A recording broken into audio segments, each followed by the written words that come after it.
Kalau di suatu PBT itu sudah tentulah kita ada undang-undang yang tertentulah. Bila ada undang-undang, sudah tentu akan ada orang ataupun pegawai ataupun anggota yang menguatkuasakan undang-undang tersebut. Betul. Jadi itu wujudnya penguatkuasaan itulah. Tujuan untuk menguatkuasakan undang-undang itu sama ada dalam bentuk mengeluarkan tawaran kompaun, denda ataupun membuat tangkapan lah bagi menyelesaikan masalah yang ada. Berkaitan dengan haiwan terbiar, umumnya sebenarnya ia ditujukan lebih kepada anjing, pengurusan anjing dan juga kucing lah. Sebab kucing sama juga dari segi tingkah laku dia dipelihara oleh orang awam lah, peminat-peminat dia sebagai hobi dan sebagainya. Dan satu ketika apabila tidak diperlukan, sama akan dilepas bebas di tempat awam lah, yang menjadikan masalah kepada orang awam. Jadi satu lagi berkaitan dengan haiwan berkeliaran, tapi ini sebenarnya lebih tumpu kepada lembu, kerbau dan juga kambing. Sama juga haiwan ini adalah haiwan yang dipelihara oleh manusia. Okey, Cik Mat. Yang terbiar tadi maksudnya selepas dipelihara, kemudiannya dilepaskan kerana dah tak sanggup ataupun dah tak cantik. Yang berkeliaran ni maksudnya yang memang dipelihara dalam keadaan yang banyak, kemudiannya dibiarkan berjalan merata-rata yang menimbulkan banyak aduan awam seperti WT tadi ya? Ya, okey. Ya. Teruskan. Ya. Jadi atas rentetan kedua jenis haiwan tadi, haiwan terbiar dan juga haiwan berkeliaran, wujudnya isu ataupun aduan-aduan yang sering dibangkitkan oleh orang awam lah, warga Ipoh kepada Jabatan Pelesenan dan juga Pengawasan lah. Biasa yang kita dengar, kalau kita tengok di mana-mana media sekalipun, kita dengar anjing menyerang ataupun menggigit ataupun mengejar orang awam. Bunyi salakan yang bertalu-talu tanpa henti yang mewujudkan kecak ganggu bunyilah kepada jiran-jiran. Ada juga aduan yang kita temui berkaitan dengan anjing ataupun haiwan ini musnahkan haiwan ternakan lain lah seperti kucing dan sebagainya. Isu buang najis di merata tempat dan juga mengeluarkan bau yang tidak selesa pada jiran. Isu berkaitan anjing yang menyelongkar sampah lah, sampah sarap yang menyebabkan sampah sarap itu bertaburan, dan juga sukar dikutip oleh petugas-petugas majlis.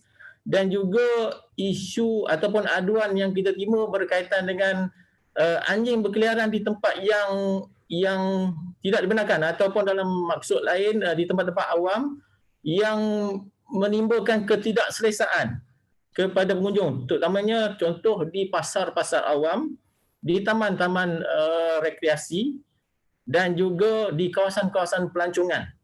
Jadi di Ipoh ni kalau kawasan pelancongan di Pekan Lama memanglah jadi tempat kawalan yang kita laksanakan lah. Kita akan buat pemantauan semasa-semasa. Isu berkaitan dengan lembu kerbau biasanya yang kita dengar, kalau kita tengok dalam FB pun ada yang komen berkaitan dengan najis di atas jalan. Jadi bertaburan di atas jalan. Jadi pengguna jalan raya ni dia nak mengelak, dia akan pusing ke kiri, steering pusing ke kiri kanan, akhirnya boleh menyebabkan kemalangan juga. Tuan moderator.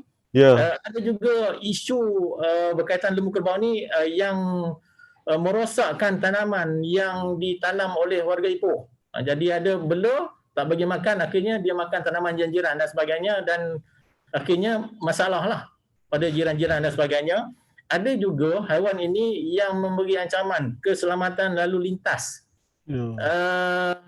Kalau kita tengok tahun lalu, kebanyakan kes, setiap tahun ada kes kemalangan maut yang melibatkan haiwan ini berlaku di highway Ipoh Lumut, di mana aksiden berlaku sebelah malam lah, awal pagi, dan menyebabkan maut lah, dan kerosakan yang kritikal pada kenderaan tersebut lah.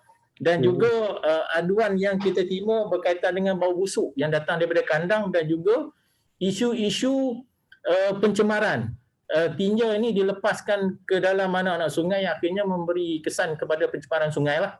Jadi antara isu-isu yang kita terima, jadi atas rentetan ini saya selaku ketua lah di Jabatan Pelaksana Penguasaan, kita telah mewujudkan 2 unit, iaitu unit kawalan anjing di mana ada 8 anggota lah, 2 pembantu penguasaan dan 6 lagi pembantu awam bagi tujuan menangkap dan memindahkan haiwan ini ke tempat yang lebih sesuai. Dan satu lagi unit haiwan merayau yang kekuatan ada 15 anggota dan juga ketua lah, sama juga bertugas untuk berjumpa dengan pemilik, memberi nasihat dan akhirnya membuat tangkapan lah, cubaan untuk membuat tangkapan dan mengenakan denda lah ke atas haiwan tersebut.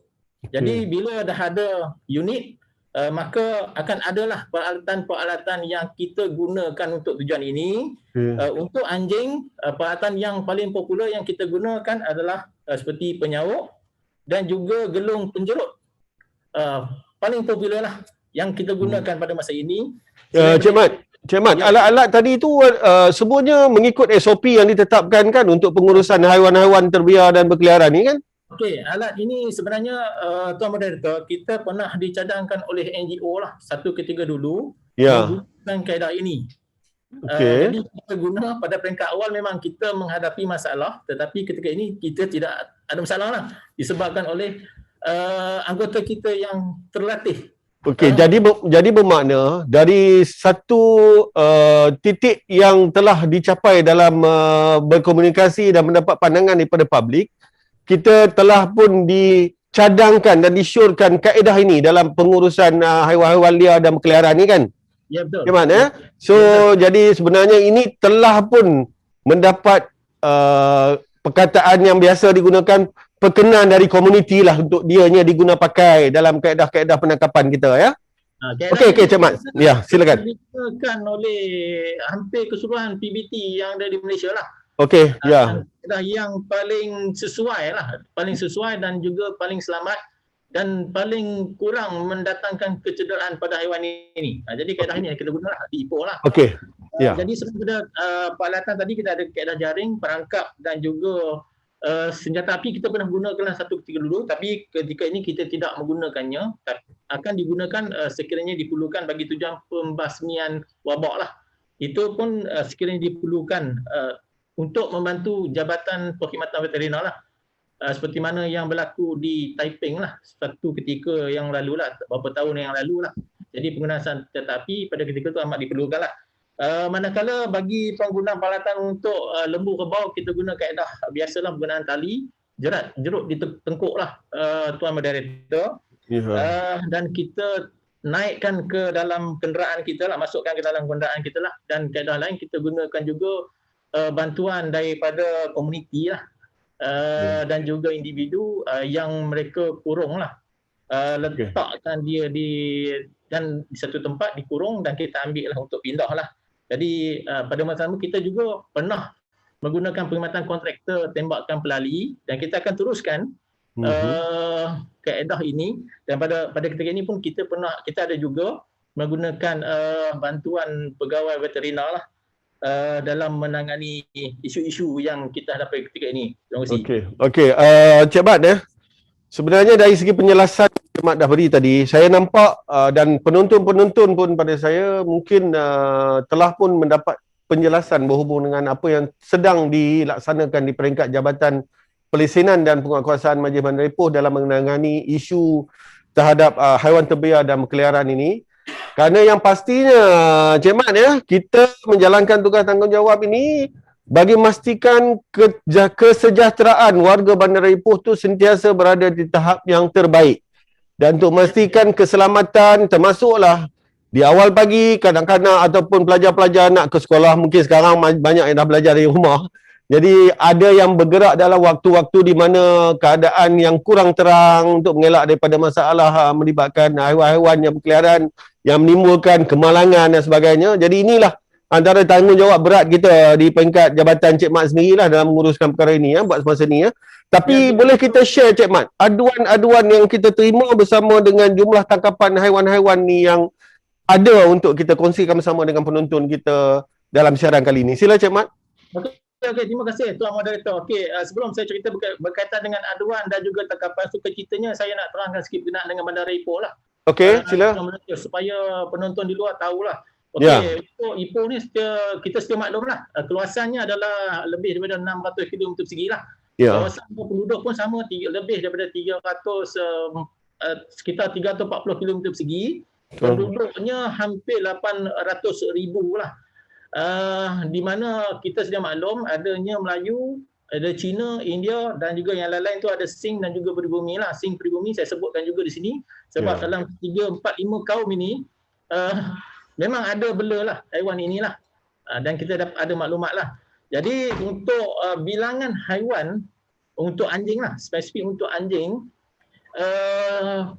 tahun lalu kita pernah telah melesenkan sekitar 17,000 lesen ataupun 17,000 ekor lah. Ya. Dan kita pernah melesenkan yang paling tinggi satu ketika dulu 21,000 ekor lah ataupun 21,000 lesen pada tahun tersebut. Jadi figure ni sebenarnya amat besar kalau kita tengok di Ipoh dan juga mungkin di Malaysia pun besar. Jadi kalau kita buat jangkaan dari segi anjing terbiar ataupun anjing keseluruhan yang ada di Ipoh ni mungkin lebih daripada 40,000 ekor. Mungkin tertinggi di Malaysia lah. Tapi kita kena faham lah dari segi Ipoh ni pola penduduk ni macam mana. 60% adalah bukan Islam dan juga 40% adalah Islam lah. Untuk kes tunggu kambing kita hanya ada tak sampai 30 penternak. Jadi data ni bukan kita dapat daripada mana-mana. Ini adalah mereka yang berurusan dengan jabatan lah apabila kita buat tangkapan. Dan saya jangkakan haiwan berkaitan lembu kerbau kambing ni sekitar 4,000 lebih ekor lah yang ada di Ipoh lah. Pada masa ini Encik Mat ya? Pada masa ini ya? Pada masa ini. Oh, okey. Berkaitan dengan kucing kita tidak ada data. Tapi saya jangkakan dia pun mungkin mencecah angka puluhan ribu ekor lah. Ya. Jadi menjawab kepada soalan Tuan Musi tadi, untuk aduan, dalam tempoh 3 tahun kita ada 2,453 ekor aduan berkaitan dengan anjing dan 20 aduan lah berkaitan dengan kucing lah. Sekitar 1,000 aduan 1 tahun. Untuk kerbau dalam tempoh 3 tahun kita ada 187 aduan. Dalam tempoh lah sekitar 60 aduan 1 tahun lah. Jadi tangkapan yang kita buat sekitar 2,000 untuk anjing, sekitar 2,000 ekor anjing setahun kita tangkap. Kucing tak banyak lah. Untuk tahun 2018 70 ekor paling banyak, 2019 4 ekor, 2020 9 ekor, tahun 2021 tak ada tangkapan lah berkaitan dengan kucing. Untuk tahun 2020 ada 80 ekor kita serah pada NGO, 62 ekor dituntut oleh pemilik. Untuk tahun 2021 15 ekor kepada kita serah pada NGO, 34 ekor diambil oleh pemilik lah. Mana dia lepas anjing dia lah. Empat orang kita tangkap lah. Untuk lembu, kerbau dan juga kambing, 1 tahun kita berjaya membuat tangkapan untuk tahun 2018 dan 2019 sekitar 60 ekor. Tapi untuk 20 dan juga 2021 ni kita ada masalah dari segi pandemik. Tahun 2020 kita hanya berjaya tangkap sekitar 20 ekor saja. Untuk tahun ini masih tiada tangkapan disebabkan petugas saya terlibat dalam kawalan pematuhan SOP MKN lah. Jadi kita nampak keutamaan di situ, kita tinggal sekejap di sini lah walaupun aduan memang ada lah. Okey, berkaitan dengan kes tawaran kompang, setiap tahun ada kes lah, ada kes.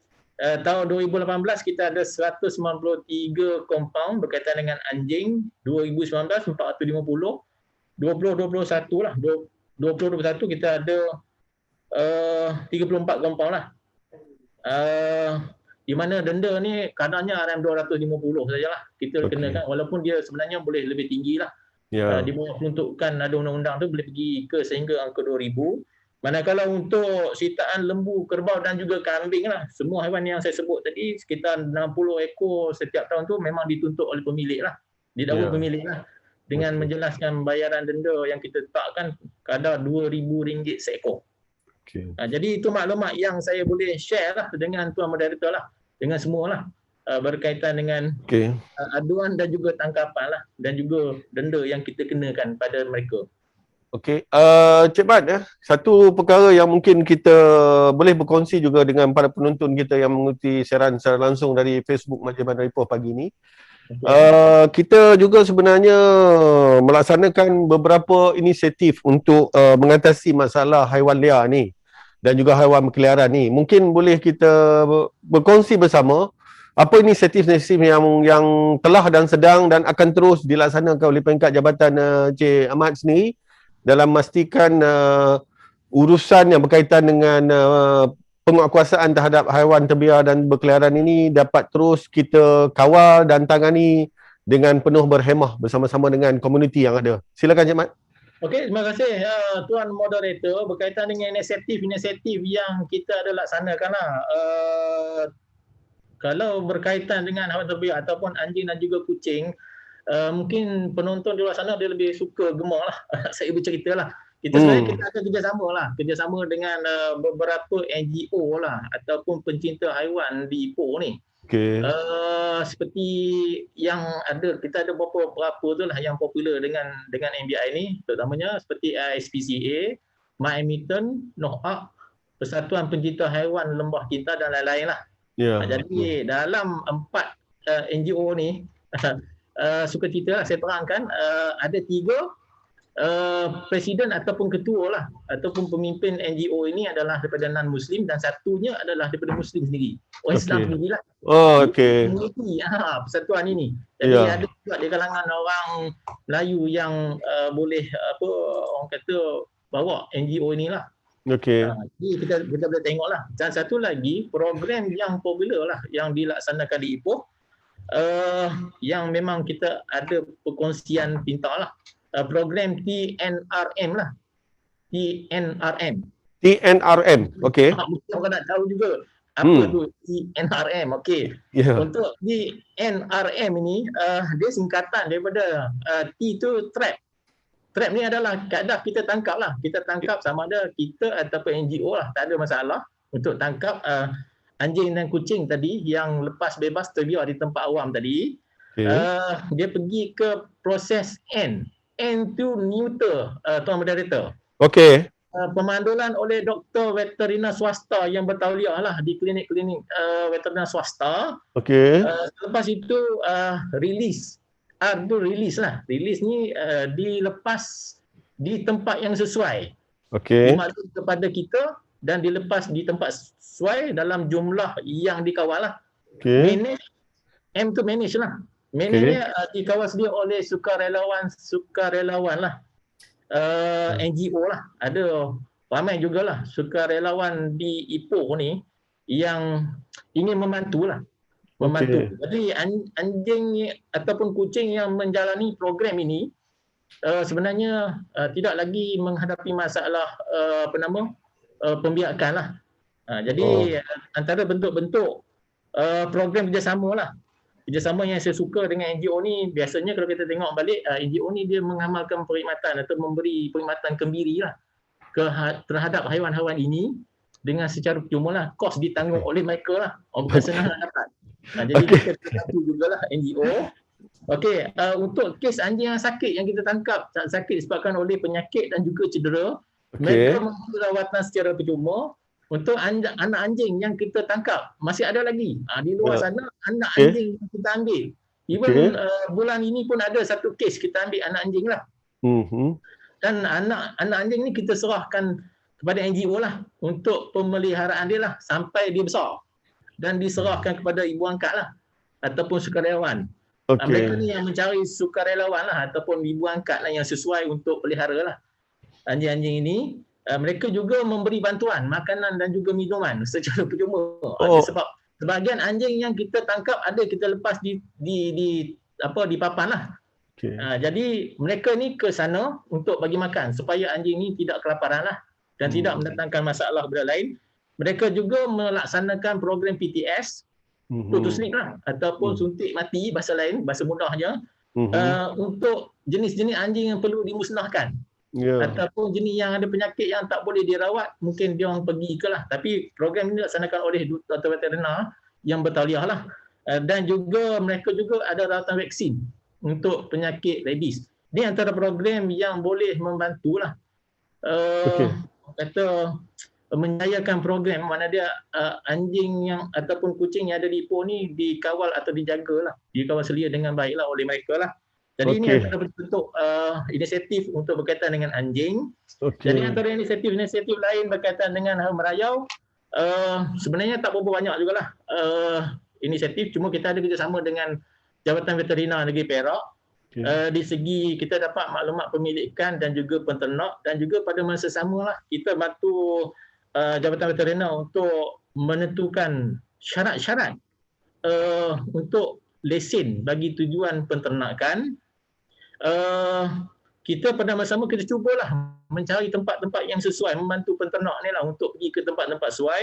Untuk tahun 2019 Tuan Moderator, kita ada 2 tempat yang kita jumpalah, yang ditawarkan oleh individu dan juga agensi yang berkeluasan 9 ekar dan juga 11 ekar lah, di Cakap Kinding, Kelapa Sawit. Jadi 2 penternak tu lah kita berjaya pindahkan ke sana lah. Cuma untuk tahun 2020 kita dah pernah buat perbincangan lah, tapi perbincangan ni dipromosikan oleh Datuk Bandar lah, Datuk Bandar Datuk Rumaizi lah, melibatkan agensi kerajaan seperti PKNP, SADC, Pejabat Tanah, JPS, Jabatan Veterina lah, untuk mencari tempat-tempat sesuai. Kalau mereka ni ada tanah-tanah yang luas di pinggir bandar yang sesuai lah, yang kosong ataupun tanah pertanian yang sesuai, untuk dipindahkan ke sana lah. Tapi pada masa ketika ini kita masih belum ada lagi respon yang baik lah, sebabkan tempoh COVID kita still lagi untuk berjumpa dan susah lah.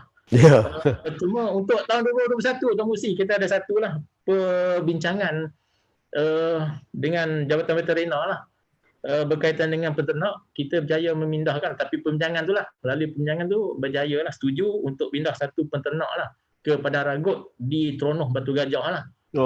Antara usaha-usaha yang kita buat lah untuk pastikan masalah-masalah ini dapat diselesaikan lah. Pada masa sama, bukan kita menolak lah, dari segi patuk anjing bukan kita menolak, sebab kita tahu ada pencintanya. Untuk lembu, kerbau dan kambing, kita kena sedia maklum juga, jenis ini dia membekalkan daging kepada negara kita lah. Jadi kita kena bantu mencari solusi yang terbaik lah. Tapi bukan pelihara macam lembu kerbau ni bukan di tempat awam lah, yang boleh mendatangkan masalah kepada orang awam tu, Tuan Moderator. Okey, Cik Mat. Nampak memang kalau saya sendiri pun bila mendengar penjelasan daripada Cik Ahmad tadi, saya rasa saya faham sekarang apa yang sebenarnya yang telah dimainkan oleh pihak Majlis Bandar Ipoh selaku pihak berkuasa tempatan dalam menguruskan isu-isu berkaitan dengan penguatkuasaan haiwan terbiar dan berkeliaran di kawasan Bandar Ipoh kita selama ini. Tapi walau bagaimanapun, Cik Mat, kita tidak bersendirian dalam melaksanakan tugas dan tanggungjawab ini. Kerana pada masa yang sama, kita ada agensi-agensi kerajaan yang lain yang turut membantu. Saya cuba nak berkongsi, Cik Mat, kerana ada maklumat sedikit dengan saya. Dari segi tangkapan terhadap haiwan-haiwan liar dan berkeliaran yang kita perolehi daripada sumber perkhidmatan, untuk babi hutan dan kera di sekitar tahun 2020 dan 2021, untuk babi hutan saja sebanyak 51 ekor ditangkap pada tahun dan diuruskan pada tahun 2020, manakala kera pula 413 ekor. Bagi tahun 2021 pula babi hutan sebanyak 35 kes yang telah diuruskan oleh pihak perkhidmatan dan kera sebanyak 213 kes. Jadi bermakna perkhidmatan juga memainkan peranan membantu kita. Ini kawasan Kinta yang kebanyakan masuk ke dalam kawasan pengurusan dan pentadbiran MDI tadi, 643 km persegi tadi, Cik Mat, ya? Betul. Jadi nampak Cik Mat bukan dalam entiti berseorangan, malah dari segi penjelasan tadi pun jelas kepada penonton bahawa Majlis Bandar Ipoh di bawah Jabatan Pelesenan dan Penguatkuasaan dalam menguruskan isu-isu haiwan berkeliaran dan haiwan terbiar ini mendapat kerjasama dari komuniti sendiri melalui peranan NGO dan juga dari agensi-agensi yang juga mempunyai tanggungjawab yang sama dalam bidang ini, iaitu Perkhidmatan dan juga Jabatan Haiwan Negeri Perak. Jadi kita sentiasa collaborate ataupun bekerjasama dengan pihak-pihak ini dan bukan kita mengambil tindakan-tindakan sewenang-wenangnya dalam menangani isu ni, Cik Mat, ya? Betul. Jadi Jadi selepas ini kita akan melihat dari aspek lain di segmen yang kedua, Cik Mat, kerana ada soalan satu lagi pada Cik Mat ni tapi di segmen ketiga. Kita share. Cik Mat rehat dulu kerana banyak dah bercakap tadi. Jadi kita akan berhenti sekejap untuk segmen yang pertama ini. Kita akan masuk ke segmen kedua sekejap lagi untuk sama-sama kita menyambung perbincangan dengan seorang lagi pegawai dari Majlis Bandar Ipoh yang juga terlibat secara langsung dalam isu ini. Dan kita akan perkenalkan beliau sebentar lagi, dan untuk itu kita layari bersama-sama VT yang disediakan ini untuk tatapan bersama. Setia bersama MBI dan anda edisi ketiga. Kita jumpa selepas ini.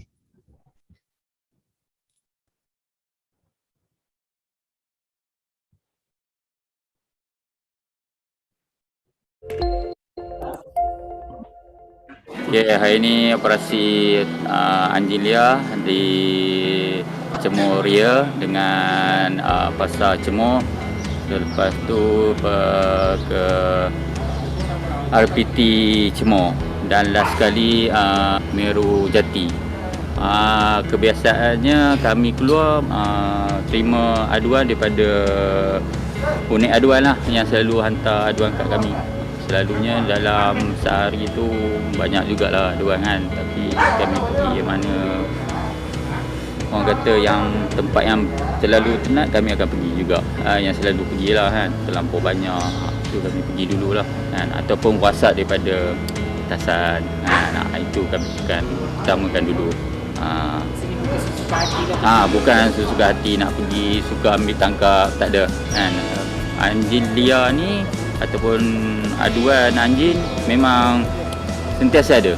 Ni guna sauk lah, itu je lah kan. Sauk bila dah dapat kita gunakan jerut.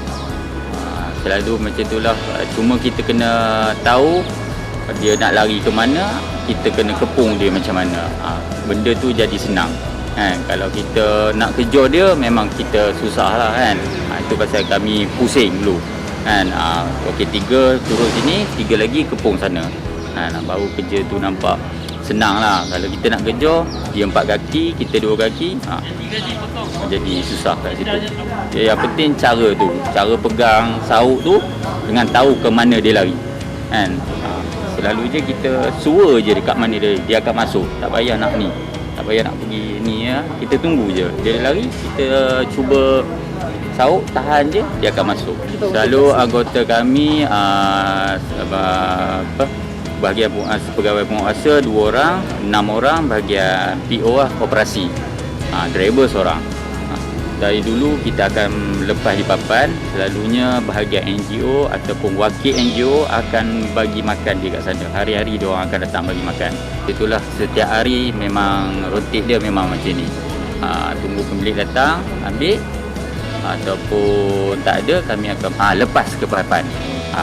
Dia masalah satu orang awam, satu pemilik pun ada.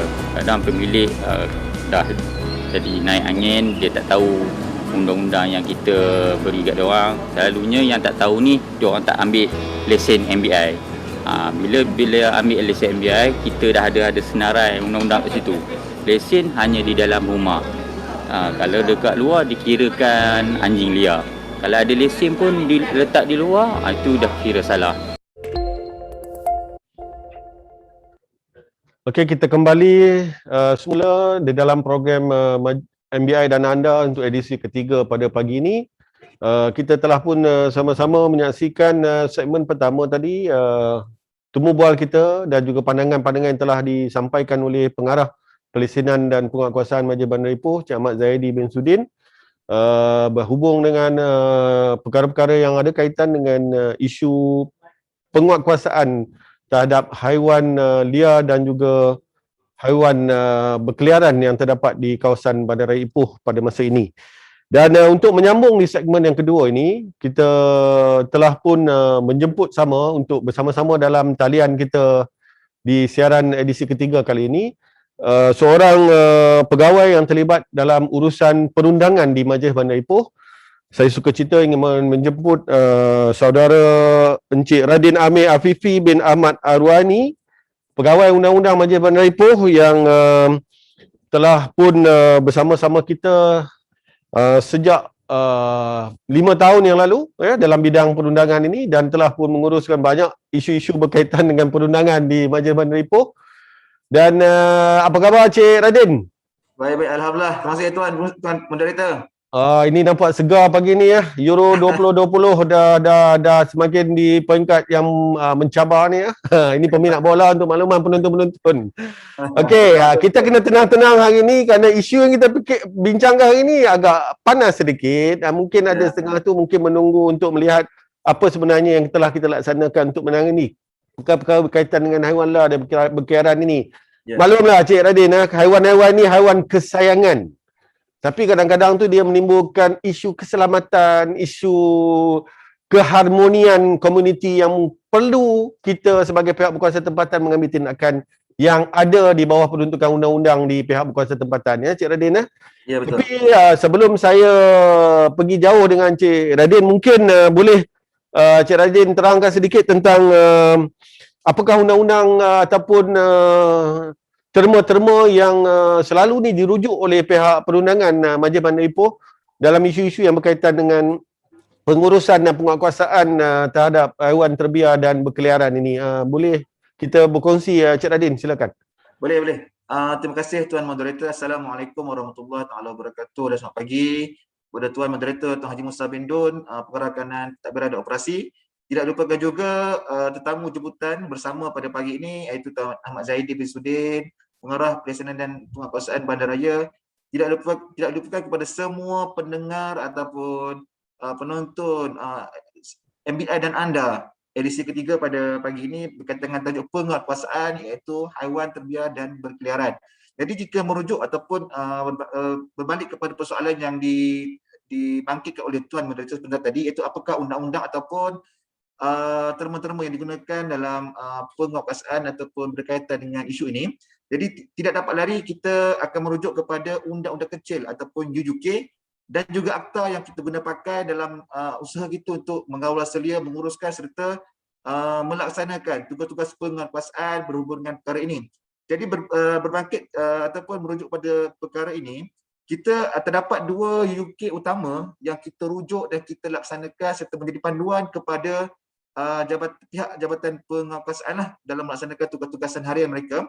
Yang mana yang pertamanya kita ada Undang-Undang Kecil Pelaksanaan Haiwan Ternakan dan Haiwan Merayau MBI tahun 2014 dan juga Undang-Undang Kecil Pelaksanaan Anjing Majlis Perbandaran Ipoh tahun 1987 dan juga terdapat pindaan pada tahun 1990. Jadi dua undang-undang kecil ini sangat penting dalam membantu Majlis Bandar Ipoh dan terutamanya pihak Jabatan Penguatkuasaan untuk melaksanakan tugas-tugas mereka. Jadi yang pertamanya saya merujuk kepada Undang-Undang Kecil ataupun UUK Pelaksanaan Haiwan Ternakan dan Haiwan Merayau Majlis Bandaraya Ipoh tahun 2014. Yang mana dalam UUK ini kita boleh bahagikan kepada dua item yang utamalah. Yang pertamanya ialah haiwan ternakan dan juga adalah haiwan merayau. Jadi sebelum kita melangkah dengan lebih lanjut, kita perlu mengetahui apakah itu maksud ataupun definisi haiwan tersebut itu sendiri. Jadi jika merujuk kepada undang kecil ini, definisi haiwan inilah termasuklah kuda, lembu, sapi, kerbau, kambing biri-biri, kambing, babi, arnab, gajah dan juga binatang ternakan yang lain termasuklah ikan, ayam, itik, ayam Turki, angsa dan burung atau haiwan-haiwan yang dipelihara bagi tujuan komersial. Tidak kiralah sama ada hasil tersebut adalah hasil komersial, adalah haiwan tersebut sendiri ataupun komoditi yang dihasilkan oleh haiwan-haiwan tersebut. Jadi kita nampak definisi haiwan itu sangatlah meluas. Dia bukan tertakluk pada sebilangan kecil haiwan sahaja. Jadi jika merujuk pada undang kecil ini, Tuan Moderator, terdapat beberapa undang kecil pilihan ataupun famous ataupun sangat popular di kalangan Majlis Bandar Ipoh sendiri serta warga-warga kota lah, terutama pencinta haiwan lah. Yang mana jika kita merujuk kepada Undang-Undang Kecil 3, Undang-Undang Kecil Pelaksanaan ini, dia berkaitan dengan lesen untuk memelihara haiwan.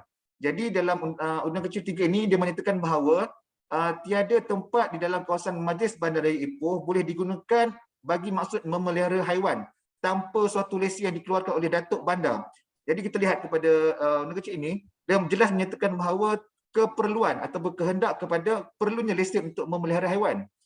Dan dia berkait juga dengan UUK 9 yang mana berkenaan dengan peternakan haiwan tanpa lesen. yang mana ia adalah menjadi satu kesalahan kepada mana-mana pihak yang menggunakan tempat atau membenarkan tempat tersebut digunakan bagi maksud memelihara haiwan tanpa suatu lesen di bawah undang kecil ini.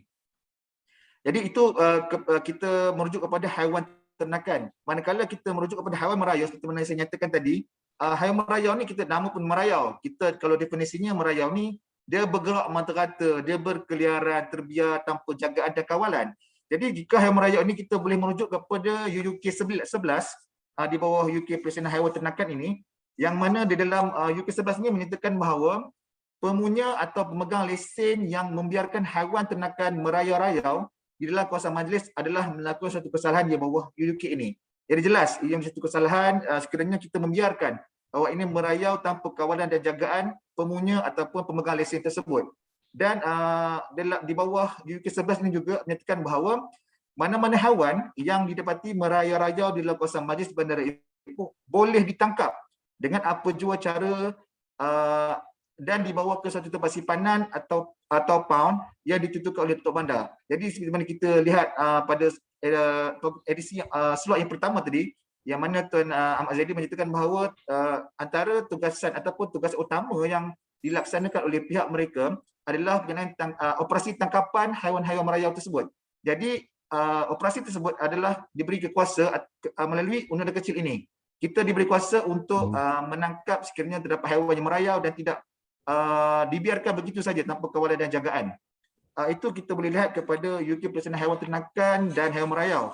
Jadi kepada seperti saya nyatakan tadi, ada satu lagi UK yang terlibat berkenaan dengan haiwan terbiar dan berkeliaran ini, iaitu Undang-Undang Kecil Pelaksanaan Anjing tahun 1987 dan juga pindaanlah pada tahun 1990, yang mana di dalam UK ini dia dengan jelas menyatakan gerak kerja, tata cara ataupun pengurusan macam mana kita nak melesenkan anjing serta apa yang boleh kita lakukan ataupun apa yang boleh Majlis Beraya lakukan dalam usaha untuk mengawal pengurusan pelaksanaan anjing.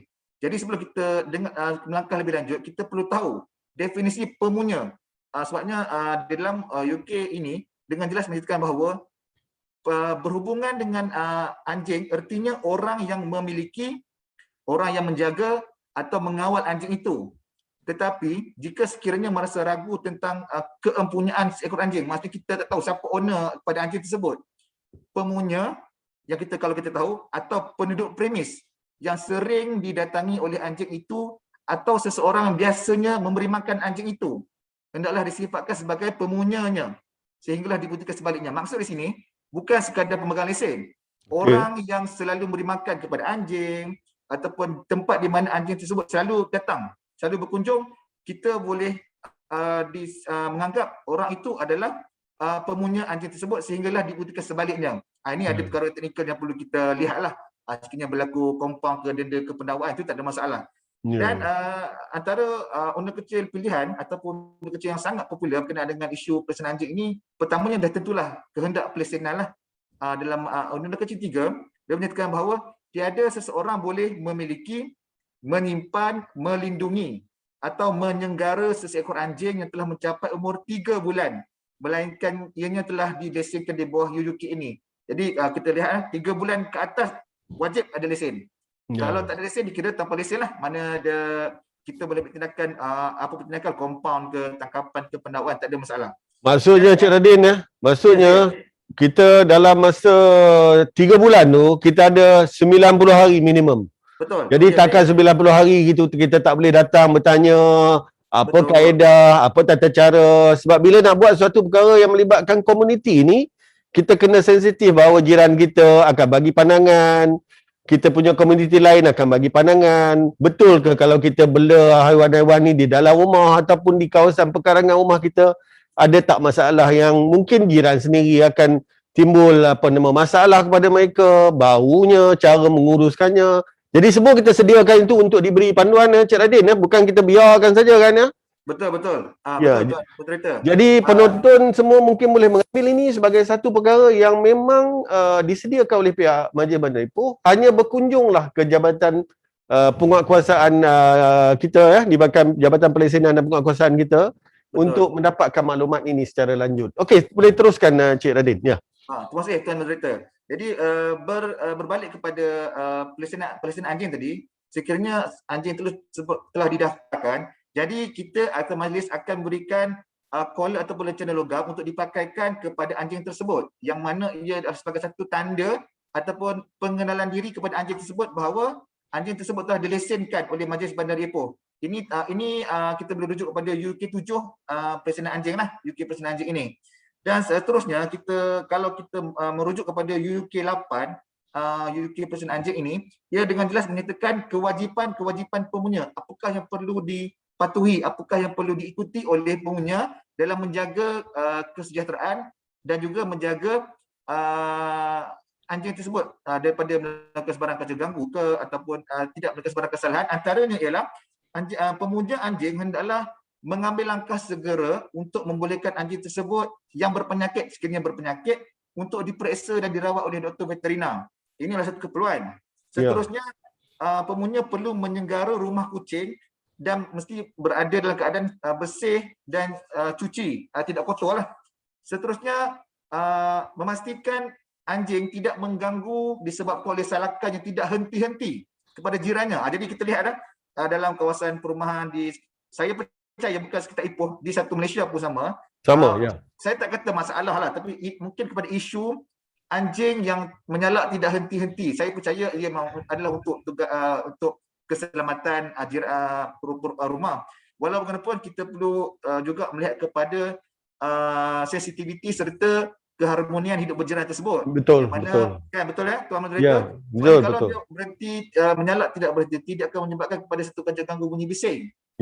Salah di bawah UK ini. Dan juga kita perlu maksudnya pemunya anjing perlu memastikan bahawa anjing tidak merayau di luar kawasan premis pemunya dan anjing itu mestilah berikat. Boleh bawa keluar daripada premis. Dan seterusnya UK 10 menyatakan bahawa bilangan anjing yang dibenarkan untuk dipelihara oleh seseorang individu ataupun sesebuah rumah adalah sebanyak 2 ekor anjing sahaja, bergantung kepada keluasan premis tersebut. Tuan Moderator, lebih boleh tak ada masalah, cuma perlu melihat pada keluasan dan kebenaran daripada Datuk Bandar. Ya, okey. So dari segi aspek perundangan ni jelas beberapa frasa dalam undang-undang kecil kita memang telah menjelaskan tentang apakah keperluan-keperluan pada warga Bandar Raya Ipoh yang mempunyai minat untuk memelihara haiwan-haiwan kesayangan mereka di kediaman ataupun di kawasan-kawasan yang telah dikenal pasti. Cuma yang pentingnya Cik Radin, kita kena rujuklah kepada pihak berkuasa tempatan yang berkenaan, dapat nasihat yang betul, jangan tanya kawan-kawan, kerana kawan-kawan kadang-kadang pun tidak juga memahami sepenuhnya apa yang berada dalam kandungan undang-undang kecil kita yang kita guna pakai selama ini. Jadi lebih afdal lah dianya dirujuk kepada pihak Majlis Bandar Ipoh dan jabatannya yang terlibat ialah Jabatan Pelesenan dan Penguatkuasaan Majlis Bandar Ipoh. Kita nak share sedikit, ada tak kes-kes yang agak serius yang boleh kita berkongsi dengan penonton yang melibatkan tindakan-tindakan kita dari segi perundangan sebelum ni? Ada yang boleh kita kongsi tak ni Cik Radin? Kes-kes agak serius, saya percaya pihak Jabatan Pelesenan lebih arif tentang kes-kes yang terjadi di sekitar Bandar Ipoh. Namun saya percaya ada viral sebelum ni kes anjing menggigit, mengejar kanak-kanak sehingga terjatuh, mendapat kecederaan apa semua. Dan juga terdapat juga kes-kes yang mana anjing ataupun kucing atau binatang peliharaan ini dipelihara dalam satu kuantiti yang sangat banyak, yang mana ia sehingga menimbulkan kacau ganggu kepada jiran, kepada persekitaran awam. Jadi jika berlaku kesalahan seperti ini, kita juga selain daripada UK anjing tadi ataupun UK haiwan merayau tadi, kita boleh juga melaksanakan tindakan pendakwaan di bawah Akta Kerajaan Tempatan 1976 atau 171 berkaitan dengan isu kacau ganggu, yang mana dalam seksyen 81 dengan jelas menyatakan bahawa 81B kacau ganggu yang tindakan 100 boleh diambil atasnya di bawah ini sekiranya apa-apa binatang yang disimpan dalam sesuatu tempat atau dengan sesuatu cara atau dengan sebegitu besar bilangannya hingga menjadi suatu kacau ganggu. Jadi kita ingat bilangan yang banyak tanpa kawalan, tanpa dilesenkan, ia akan menimbulkan kacau ganggu kepada jiran-jiran, kepada orang awam. Jadi kita boleh ambil tindakan di bawah Akta 171. Selain itu, Tuan Moderator, kita juga boleh ambil tindakan di bawah Akta Perancangan Bandar dan Desa, terutamanya untuk kes-kes melibatkan haiwan ternakan yang memerlukan kandang, memerlukan kawasan lapang yang sangat luas. Yang mana saya percaya warga kota tidak boleh dengan sewenang-wenangnya untuk memelihara ataupun mengadakan ternakan dalam bentuk yang banyak tanpa mengambil kira kepada pengezonan sesuatu kawasan tersebut. Ini tertakluk kepada Akta Perancangan Bandar dan Desa tahun 1976, Akta 172, yang mana dalam seksyen 18 dan 19 dengan jelas menyatakan bahawa memerlukan sebarang pembangunan ataupun aktiviti menurut rancangan tempatan dan juga perlu masukkan permohonan kebenaran merancang. Dan ini adalah tindakan yang boleh diambil oleh pihak jabatan-jabatan terlibatlah seperti Jabatan Perancang dan juga Jabatan Kesihatan Majlis Bandar Ipoh. Okey, Cik Radin ya, kita sebenarnya memang telah banyak menerima adu-adu awam berhubung dengan penternakan haiwan-haiwan yang berkeliaran secara haram di kebanyakan taman-taman perumahan yang sejak akhir-akhir ini menjadi isu yang amat hangatlah di kalangan penduduk-penduduk sekitar. Cuma kita nak pastikan secara jujurnya apa yang berada dalam komuniti kita pada hari ini, kita ingin menerapkan kembali apa yang dipanggil sifat dan etika berkomuniti kita supaya kita sentiasa menghormati komuniti kita, menghormati jiran kita dan menghormati hak jiran kita dalam apa juga perkara yang ingin kita laksanakan berkaitan dengan pemeliharaan haiwan-haiwan yang kita fikirkan dianya sebahagian daripada hobi kita. Jadi walau apa cara sekalipun, mungkin kita terlupa sebelum ini bahawa ada masyarakat di sekeliling kita yang akan terkesan akibat daripada aktiviti yang kita jalankan. So kita harap mungkin Cik Radin pun sendiri boleh menasihati para penternak-penternak yang tidak sah ini untuk segera mengambil langkah-langkah bagi sama-sama mengharmonikan semula komuniti kita. Yang tadi ada aduan haiwan-haiwan ini lalu di halaman rumah berak merata, ini ayat-ayat yang digunakan lah. Jadi keadaan ini amat tidak sesuai di Bandar Raya Ipoh. Jadi kita sentiasa ada kerjasama dan mungkin ada pandangan daripada Cik Radin di penghujung sesi yang kedua ni, silakan. Betul. Jadi saya berharap kita telah menyediakan satu undang kecil, kita telah menyediakan dan juga menjalankan kita punya penguasaan di bawah akta, mana itulah punca kuasa kita. Jadi saya berharap kepada semua warga kota yang saya boleh gelakan pencinta haiwan lah, tak kisah anjing ke, kucing ke, even kalau penternakan lembu, kambing, saya berharap semua pihak dapat mematuhi undang-undang kita telah sediakan dan juga kita laksanakan dan serta kuat kuasakan. Sebab saya percaya seperti yang Tuan Menteri nyatakan tadi, kita adalah hidup berjiran, hidup dalam keadaan komuniti, bukan kita hidup seorang-seorang. Jadi memang kita syok sendiri. Kalau kita rasa sayang, kita akan jaga dia, kita akan belai dia. Walau bagaimanapun kita perlu juga melihat kepada sensitiviti dan juga menjaga emosi serta hak jiran-jiran kita. Jangan sampai kita punya hobi tersebut ataupun kita punya aktiviti tersebut boleh membawa kepada satu kerja ganggu kepada jiran-jiran lain. Yang mana kalau kerja ganggu ni dia membawa satu perkara yang sangat besar. Dia boleh jadi kerja ganggu dari segi bau, kerja ganggu dari segi bunyi, kerja ganggu dari segi pandangan mata kita, kerja ganggu dari segi persekitaran awam. Jadi perkara ini juga perlu diambil kira, perlu dititik beratkan oleh semua pihak, terutamanya kepada pihak-pihak yang pemelihara atau punya anjing ke, pemelihara ternakan haiwan yang merayau ternakan tersebut. Jadi sekiranya benda ini dapat diterapkan di dalam pemikiran kita, saya percaya kita semua boleh dapat hidup satu keadaan harmoni. Tiadalah kes-kes lembu berak sana sini, tak mahu cakap bahasa kasar je lah. Jadi lembu melintas tengah jalan yang boleh menyebabkan pada kemalangan. Kemalangan itulah yang paling serius. Betul, dia boleh membawa kepada risiko kebarangkalian yang lebih berbahaya ataupun lebih mudarat kepada orang sehingga lain. membawa maut. Ya. Betul, teman-teman. Sebabnya kalau sebagai contoh, kalau ada lembu lintas jalan pada waktu malam, kita tak perasan. Lampu tak ada kawasan, mungkin lampu malap ke apa semua terlanggar. Kita terlanggar lembu tersebut atau mengelak daripada lembu tersebut, kita terjatuh dan boleh menyebabkan kematian kepada maut. Ini yang kita nak elakkan. Jadi dia ada perkara berbangkit ataupun impak yang berlaku sekiranya perkara pada peringkat awal ini tidak dibendung dan dilesenkan ataupun diuruskan dengan baik dan sempurna mengikut undang-undang dan akta kita. Betul Cik Radin. Dan sebenarnya bila berlaku kejadian-kejadian ini, yang bagi yang tidak sah, penternak yang tidak sah ini, bila berlaku kematian termasuk kemalangan maut hingga menimbulkan maut ni, biasanya tidak ada yang mengaku bahawa itu adalah haiwan mereka. Tapi bila yang melakunya tangkapan dan kita bawa ke tempat untuk tahanan, ada pula yang datang untuk klaim kata dia punya. Ya. Tapi bila melibatkan maut, kecederaan untuk untuk pihak ketiga membuat tuntutan, cepat-cepat dia mengaku ini bukan dia punya. Ya, walaupun kita tahu itu adalah lembu ataupun kerbau yang memang tiap-tiap hari dia merupakan penggembalanya daripada awal sampai akhir. Jadi ini kita bagi sebagai untuk muhasabah diri kepada penternak-penternak di luar sana yang mungkin juga bersama-sama kita dalam siaran hari ini untuk kita melihat balik apa yang sebenarnya patut dilakukan untuk kita mengharmonikan semula komuniti kita untuk sama-sama beretika dalam memelihara haiwan-haiwan mengikut perundangan yang ada di pihak berkuasa tempatan seperti Majlis Bandar Ipoh. Terima kasih Cik Radin atas perkongsian tadi. Kita akan berhenti rehat sementara, tapi Cik Radin dan juga Cik Ahmad Zaidi akan bersama kita dalam segmen ketiga selepas ini. Kita berhenti sementara untuk sedikit nasihat atau pesanan khidmat masyarakat yang disediakan oleh pihak kru kita pada pagi ini. Silakan.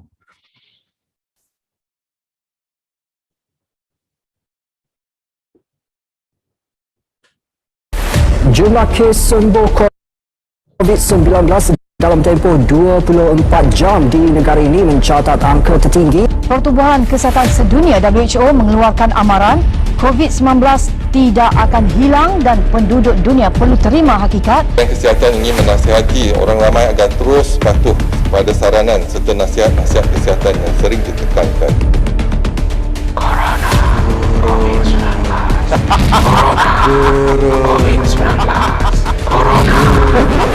Corona ke carbonara?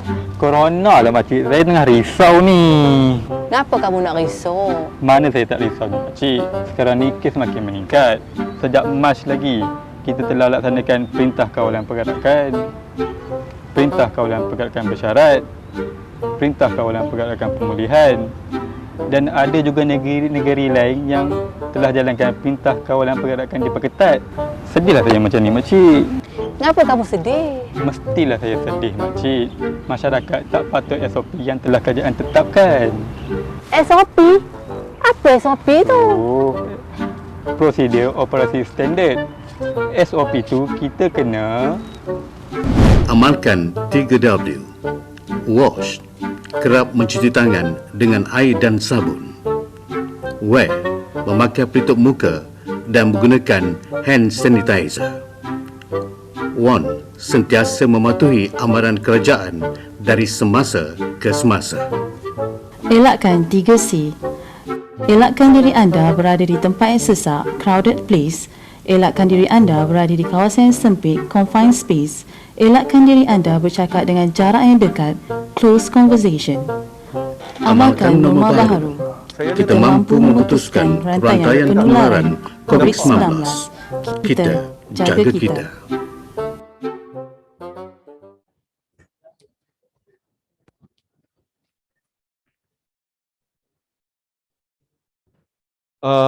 Kita bersiaran kembali dalam segmen ketiga MBI dan anda edisi ketiga pada pagi ini. Terima kasih kepada penonton-penonton yang masih setia bersama-sama kami dalam mengikuti isu yang ataupun topik yang diperbincangkan pada kali ini, iaitu penguatkuasaan terhadap haiwan terbiar dan berkeliaran di kawasan Majlis Bandar Ipoh. Dan masih setia bersama kita dalam talian Encik Ahmad Zaidi selaku pengarah pelesinan dan penguatkuasaan Majlis Bandar Ipoh, serta Encik Radin Amir yang juga merupakan pegawai undang-undang Majlis Bandar Ipoh. Dua watak penting dalam penguatkuasaan urusan-urusan perundangan di Majlis Bandar Ipoh sehingga kini. Dan sebenarnya ada di segmen ketiga ni untuk makluman Encik Ahmad dan juga Encik Radin, kita ada banyak komen-komen melalui Facebook kita yang dikemukakan oleh penonton-penonton, dan cuma kita dapat untuk berkongsi dengan satu atau dua ulasan ataupun pandangan yang diberikan oleh penonton kita melalui Facebook kita ya. Yang pertamanya mungkin Cik Mat boleh jawab ke Cik Mat? Ini dari CK Thai disebutkan sebelum tangkap anjing ada bagi amaran atau nasihat dulu ke tidak? Okay, terima kasih Tuan Moderator. Kalau kita tengok balik, menjawab teruslah pada soalan yang ditanya oleh Tuan Moderator. Ya. Kebiasaan kita kena tengok kes jugalah. Dari segi mungkin petugas saya di luar sana memang dia dah biasa lah. Kalau biasa kita tengok juga aduan lah. Kalau aduan itu melibatkan anjing yang datang daripada jiran, biasanya enforcement akan ke sana lah untuk bagi nasihat. Kemungkinan nasihat dan juga amaran, sehingga ke satu tahap lah kalau pemilik itu tidak mengendahkan apa yang kita nasihat. Itu sebabnya kita keluarkan tawaran kompaun. Kalau kita tengok tawaran kompaun pun pada kadar, kalau kita tengok balik sekarang ni, kita kenakan RM250. Sebelum ini pun ada kes yang kita kenakan RM50 saja. Tuan Moderator, kenapa kita letakkan satu kadar yang macam tu? Walaupun kalau kita lihat balik kadar sekarang ni dah boleh pergi ke angka 2,000. Sebenarnya kita untuk memberi pengajaran lah ataupun peringatan kepada pemilik lah, pemilik yang membela haiwan-haiwan ini supaya dia patuh undang-undang. Sekiranya macam kita buat lawatan, kita dapat aduan dan juga sebagainya, kita lihat kes itu melibatkan anjing liar yang dia biasanya dalam keadaan berkumpulan, berjalan, dan juga dalam keadaan yang kita tengok pun kita biasanya kita tahulah ini memang bukan bermilik, kita akan tangkap. Biasanya kita tak bagi amaran sebab kita tak tahulah. Betul. Ada kes yang ada lesen, ada rencana. That's why tadi penasihat undang-undang, pegawai undang-undang tadi pun dia menceritakan berkenaan perlunya ada rencana dipasang pada anjing itu. Jadi kita tahu ini adalah anjing yang bermilik, bertuan ataupun tidak. Kalau kita tengok balik, ada juga kes yang kalau kita tengok dalam FB itu, yang anjing yang dimiliki oleh NGO. Dia ada tanda-tanda dia, Tuan Moderator. Jadi kes ini biasanya kalau kita membuat tangkapan disebabkan oleh aduan awam yang ada di situ, biasanya anjing ini kita akan pulangkan semula pada NGO. Okey. Dan ada kalanya yang mengatakan kita kenakan denda lah. Memanglah kalau setengah tu kita kenakan denda, tapi kadar denda tu sebenarnya tidaklah tinggi mana.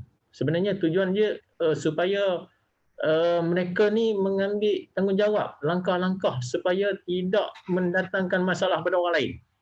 Tapi kalau sekiranya aduan masih timbul lagi, jadi memang sebenarnya kalau kita tengok dari segi rasionalnya memang masalah lah. Dia mendatangkan masalah kepada penduduk sekitar. Jadi untuk mengelakkan perkara ini, itu sebabnya langkah-langkah tadi kita ambil lah, sama ada kita denda dan sebagainya lah. Tapi menjawab pada soalan Tuan Moderator tadi, biasanya kita akan pergi, kalau yang bermilik kita akan bagi nasihat dan sebagainya lah. Okey, terima kasih. Paling penting kena ambil lesen dulu, Tuan. Ya, betul. Yang pentingnya kena ambil lesen, pastikan sah di sisi undang-undang, dan kemudiannya inilah peraturan yang ada. Mungkin kalau ada peraturan-peraturan lain boleh digubal kemudian. Jadi kita melihat kepada apa yang sedia ada diguna pakai untuk kita perbincangkan hari inilah. Okey, yang seterusnya mungkin saya ambil satu lagi. Mungkin Cik Radin kalau ada nak respon kepada isu daripada Encik Abdul Razak Muhammad ni, bagaimana anjing yang dibela dan dilepaskan kemudian mengejar orang hingga datang kecederaan, apa tindakan yang boleh diambil dari segi undang-undang kita, apa yang boleh diambil kepada siapa dan bagaimana? Okey.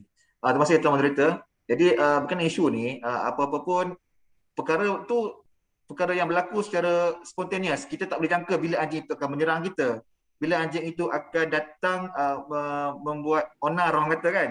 Jadi pertama pihak publik ataupun orang awam yang dikejar perlu adalah self defense, pertahanan diri. Ya, betul. Itu yang perlu kita laksanakan terlebih dahulu. Maknanya jika diserang ataupun dikejar, ini kita punya tindakan yang utama, pihak orang awam sendiri perlu melaksanakan self defense, pertahanan diri untuk menyelamatkan diri daripada sebarang kecederaan ataupun bahayalah. Dan sekiranya berlakulah perkara tersebut ni berlaku dan telah terjadinya kecederaan ataupun apa-apa bahaya, jadi saya berharapkan agar perkara ini dapat diadukan, dipanjangkan kepada Majlis Bandar Ipoh untuk kita ambil tindakan, utamanya kepada macam mana kita nak basmi atau kita nak tangkap ataupun kita nak menyelesaikan isu anjing di kawasan tersebut sebagai tindakan secara menyeluruh lah. dan sekiranya berlakulah kecederaan, jadi saya tidak pasti sama ada tindakan tersebut boleh diambil tindakan atau dibawa tuntutan kepada Majlis Bandar Ipoh melalui insurans. Sebab kita di Majlis Bandar ada insurans yang kita boleh kita ada insurans untuk kita coverage pelindungan insurans yang kita boleh berikan kepada orang awam yang sekiranya berlaku apa-apa kejadian yang berpunca daripada masalah ataupun isu daripada Majlis Bandar Ipoh sendiri. Jadi saya percaya sekiranya anjing tersebut mempunyai tuan, bermilik, kita boleh terus mengambil tindakan undang-undang ke atas pemilik tersebut.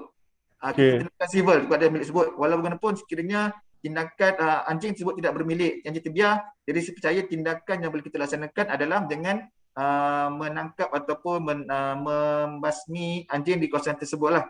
Dan sebarang tuntutan insurans, saya tak boleh nak komen sama ada boleh ataupun tidak. Itu perlu dibuktikan lah Cik Radin ya. Itu perlu dibuktikan dan bukti-bukti yang boleh menyokong kepada apa juga tuntutan-tuntutan yang menepati istilah perundangan kita ya. Okey.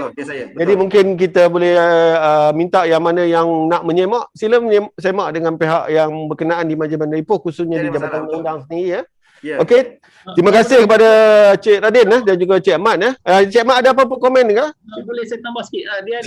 Sila. Tengok tadi berkaitan dengan anjing yang mengejar, menyerang dan juga gigit. Dia ada perbezaan di situ.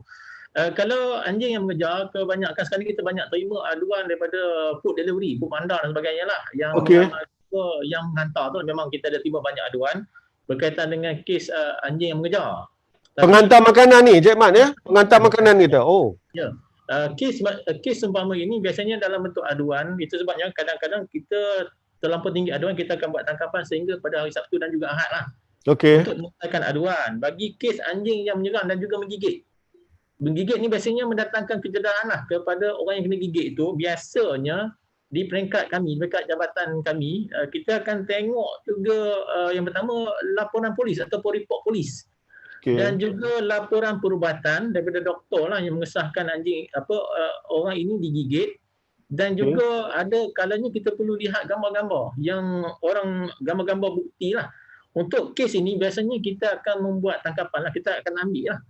Kita akan ambil dan sama ada kita akan nilai, sama ada kita akan serah kepada Jabatan Veterina untuk biasanya kalau Jabatan Veterina ambil untuk ujian persampelan sama ada anjing ni berpenyakit atau tidak.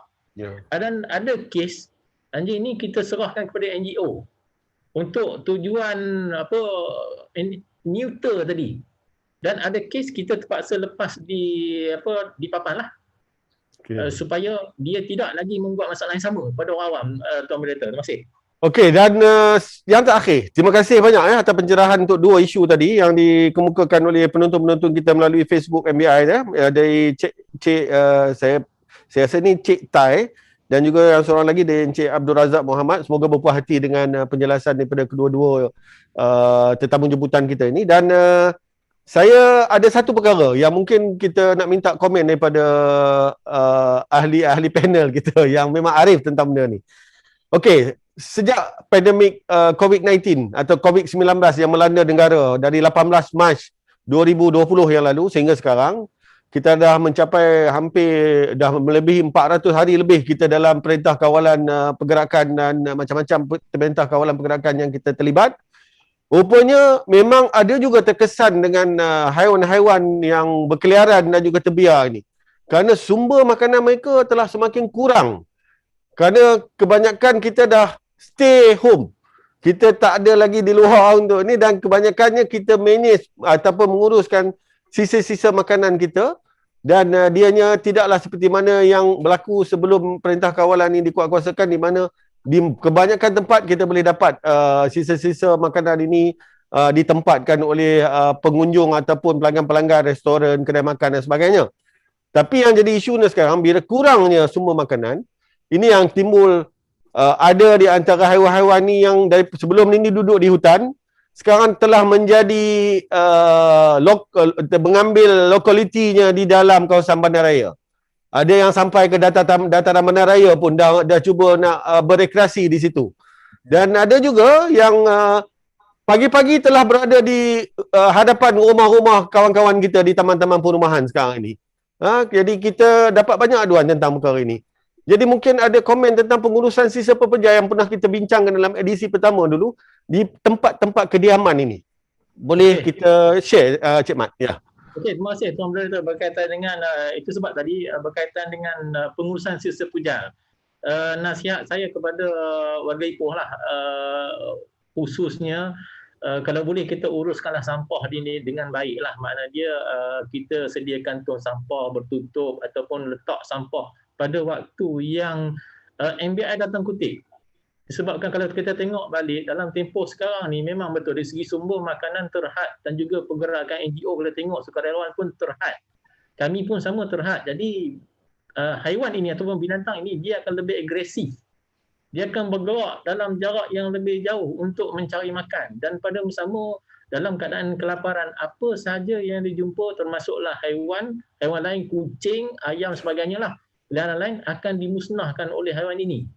Dan pada masa yang sama juga sekiranya berjumpa dengan orang awam, itu sebabnya berlaku kes gigitan. Dalam tempoh tahun ini pun kita ada 2-3 kes dilaporkan berkaitan dengan gigitan anjing lah. Disebabkan oleh agresif. Itu sebabnya penonton-penonton di luar sana kalau kita tengok balik memang kita boleh lihat di kawasan Ipoh ni kita anjing ni bergerak dalam kumpulan. Dulu sebelum tempoh ni kebanyakan kita boleh lihat 1 ekor, 2 ekor, tetapi ketika ini dia bergerak dalam kumpulan. Kenapa dia bergerak dalam kumpulan Tuan Moderator? Ya. Biasanya anjing ini dia akan memburu kucing dan sebagainya lah ataupun haiwan lain untuk mencari makan. That's why dia perlukan satu kumpulan yang besar. Sekarang ni bukan istilah mencari lagi dah memburu dah ya. Memburu dah sekarang ya. Oh, dulu mencari, sekarang ni dah memburu. Itu dia penonton. Mungkin istilah-istilah yang timbul sekarang ni, memburu adalah istilah baru bagi isu yang berkaitan dengan kurang sumber makanan ini. Sila-sila. Ya, itu sebabnya kalau kita tengok balik Tuan Musi, kita bukan saja menghadapi masalah berkaitan dengan anjing tadi. Haiwan lain, haiwan liar tadi macam babi hutan pun dah ada dah di Ipoh. Kenapa dia berlaku? Disebabkan punca makanan yang semakin kurang. Dia keluar dari habitat dia ya. Dia keluar dah daripada habitat dia. Dah duduk di habitat baru dia sekarang ni ya. Ya betul. Dalam tempoh pandemik ni kita banyak duduk di rumah dan kita tidak dapat melakukan aktiviti pertanian dan lain-lain lah aktiviti yang menyebabkan makanan haiwan ini berkurangan. Ya. Dia akan mendatangkan bahaya pada kita lah. Itu pandangan saya lah berkaitan dengan permasalahan yang berlaku lah. Namun begitu kita cuba cari jalan lah yang terbaik untuk menyelesaikan isu-isu ini walaupun ada di kalangan kita lah orang awam yang setuju dan juga ada yang tak setuju. Ada yang suka, ada yang tak suka. Terima kasih. Okey, terima kasih banyak. Cik Radin ada apa-apa pandangan tentang perkara ini? Saya sangat setuju lah dengan pandangan daripada Cik Mazaidi tadi. Sebabnya memang betul itulah situasi yang berlaku sekarang ni. Yang mana dia habitat asal, tiada makanan, tiada sumber punca untuk dapatkan makanan. Jadi mereka haiwan-haiwan ni akan keluar untuk mencari seperti mana Cik Mat kata tadi, memburu. Jadi itulah, jadi saya berharap puncanya sekiranya kita dapat menjaga kebersihan lah. Kebersihan itu yang paling utama pun. Sekiranya kebersihan dapat dijaga, kita boleh mengelakkan benda ni daripada berlaku lah. Dan juga seperti mana yang kita tahu, di kawasan-kawasan kediaman kita ada lori-lori sampah yang akan mengangkut sampah kita mengikut jadual. Jadi saya berharapkan kepada semua pihak lah, terutamanya di kawasan taman-taman perumahan ni, kita dapat mengikuti jadual yang telah ditetapkan untuk membuang sampah. Sekiranya sampah dikutip pada sebelah pagi Rabu. Contohnya, janganlah kita buang malam Selasa. Itu nanti akan bau busuk. Satu, pandangan mata pun tak cantik orang kata, dan ia akan menyebabkan kepada binatang-binatang ini akan cuba menyelongkar, mencari-cari makanan dan merosakkan serta mengotorkan kawasan tersebut lah. Jadi kita berharap pihak dapat mengikuti jadual telah ditetapkan dalam kita mengelakkan perkara ini berlaku lah. Okey, jadi terima kasih Cik Radin, terima kasih Cik Ahmad Zaidi di atas perkongsian fakta-fakta yang amat menarik. Saya rasa banyak membantu warga Bandar Ipoh dalam memahami lebih lanjut tentang isu ataupun perkara-perkara berkaitan dengan minat kita untuk memelihara haiwan-haiwan yang sekarang ni dah mula tertarik dengan haiwan-haiwan eksotik. Banyak yang suka ada duduk bersama-sama dengan ular, duduk bersama-sama dengan ada pun harimau kalau mungkin lah. Jadi keadaan itu ada undang-undangnya, sila rujuk sebelum minat itu diteruskan dalam keadaan yang sah di sisi undang-undang. Jadi terima kasih Cik Ahmad Zaidi Sudin selaku pengarah pelaksanaan dan penguatkuasaan Majlis Bandar Ipoh. dan juga Sik Radin Amir selaku pegawai undang-undang Majlis Bandar Ipoh di atas kesudian hadir dalam sesi kita pada pagi ini MBI dan anda edisi ketiga, dan kepada kru-kru yang terlibat dalam menguruskan siaran langsung ini, mohon maaf di atas kelewatan siaran kita sekali lagi kerana masalah teknikal yang berlaku di awal siaran tadi yang menyebabkan kita terpaksa hampir 40 minit menunggu untuk siaran langsung ni ke udara. Walau bagaimanapun tidak ada satu perkara yang merugikan anda penonton di luar sana, kerana dalam talian ini kami berkongsi ilmu berhubung dengan pengurusan dan juga penguatkuasaan haiwan terbiar dan peliharaan yang menjadi isu-isu yang hangat di komuniti kita sejak beberapa lama yang lalu ya. Jadi untuk itu saya sekali lagi merakamkan ucapan tinggi-tinggi penghargaan dan terima kasih kepada penonton-penonton yang sudi setia hingga ke saat ini untuk mengikuti kami dalam MBI dan anda edisi ketiga ini. InsyaAllah kita akan bersiaran untuk edisi yang selanjutnya selepas ini.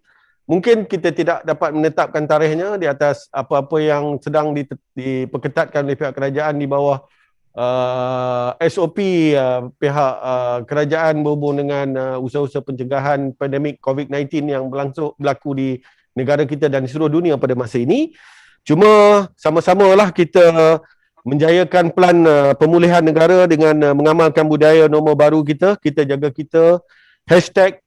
#stay safe, stay home dan #amalkan kawalan kendiri. InsyaAllah belum terlalu awal rasanya untuk saya mengucapkan selamat Hari Raya Aidil Adha kepada penonton-penonton. Baru saja sambut Aidilfitri dah tersasul. Selamat menyambut Hari Raya Aidil Adha yang akan kemungkinan jatuh pada 20 Julai ini. Dan kepada yang akan mengerjakan ibadah kurban, sila patuhi SOP yang telah ditetapkan oleh Jabatan Agama Islam Negeri dan juga pihak-pihak berkuasa yang telah diberikan kuasa untuk mengeluarkan SOP yang berkaitan. InsyaAllah edisi keempat akan menyusul dalam bulan yang mendatang. Doakan yang terbaik untuk kita semua. Teruskan kita jaga kita dan lindung diri kita dan diri keluarga. Jaga diri, hiasi peribadi. Ipoh Bandaraya terbersih 2023. Kita jumpa lagi. Assalamualaikum warahmatullahi wabarakatuh dan selamat pagi. Waalaikumsalam warahmatullahi wabarakatuh. Waalaikumsalam warahmatullahi wabarakatuh. Apa lagi?